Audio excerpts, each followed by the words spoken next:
Alhamdulillah juga Pak ya, walaupun ada putusan Pitu UN nih Pak. Ya. Dan putusannya kalah Pak. Iya, kalah.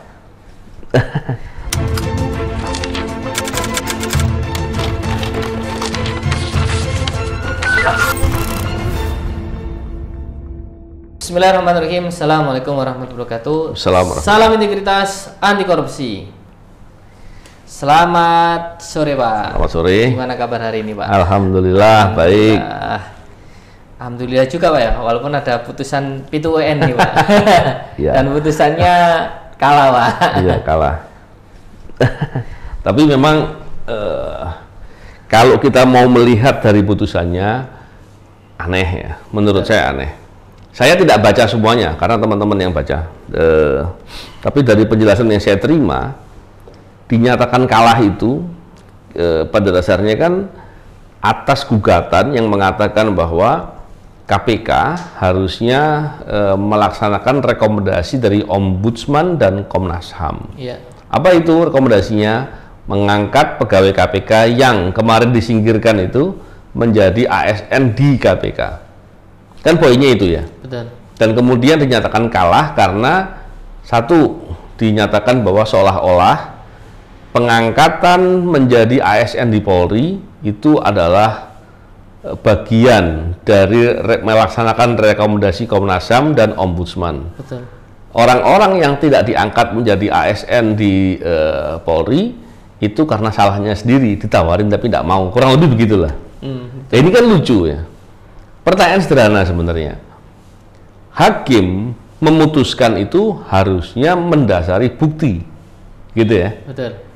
Maka ketika hakim tadi mengatakan bahwa proses yang dinyatakan dalam melaksanakan rekomendasi Komnas HAM dan Ombudsman, yaitu mengangkat pegawai KPK menjadi pegawai KPK yang disingkirkan tadi ya, menjadi ASN di Polri, itu adalah melaksanakan rekomendasi itu buktinya apa? Kenapa saya katakan begitu? Karena dalam persidangan ahli semua mengatakan bahwa itu yang punya tanggung jawab adalah KPK, tapi mereka tidak melaksanakan. Pertama poin itu. Yang kedua, dari keterangan saksi-saksi, termasuk saksi yang kemudian hadir dari salah satu pejabat di kepolisian, mengatakan bahwa kawan-kawan yang masuk di ASN Polri itu bukan atas perintah Presiden, tetapi inisiatif dari Kapolri. Walaupun kemudian Presiden menyetujui, kan gitu ya. Kenapa ada inisiatif meminta? Karena Polri memerlukan untuk membentuk suatu unit kerja, yaitu pencegahan korupsi. Iya. Sekarang ada enggak? Enggak ada. Karena enggak ada orang yang punya kompetensi tapi nggak dipakai, direkrut, kurang lebih begitu. Betul. Pertanyaan berikutnya, apakah itu di persidangan ya? Di persidangan ditanyakan. Saya termasuk bagian yang bertanya kepada saksi. Apakah itu adalah melaksanakan rekomendasi dari Ombudsman dan Komnas HAM? Dari Polri bilang, kami nggak ada yang ngerti soal rekomendasi itu, kami nggak pernah baca, kami nggak pernah terima, karena kami bukan pihak. Iya. Ya kan, artinya terbataskan gitu ya. Terus kemudian ketika ditanyakan, apakah pengangkatan itu hasil kerjasama dengan KPK? Tidak. Lalu hakim ini mengambil keputusan mendasari dari pendapatnya siapa gitu. Kalau pendapatnya dari pihak KPK saja, nah itu bukan proses peradilan yang benar gitu ya.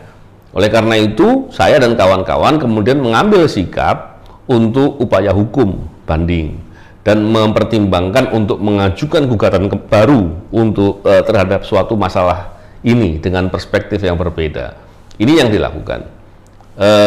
Tentunya tadi yang ingin kita jelaskan bahwa kita tidak boleh kemudian memaklumi suatu perilaku melawan hukum, proses peradilan yang kemudian justru malah membuat keraguan-raguan atau kecurigaan ini kemudian dibiarkan begitu saja.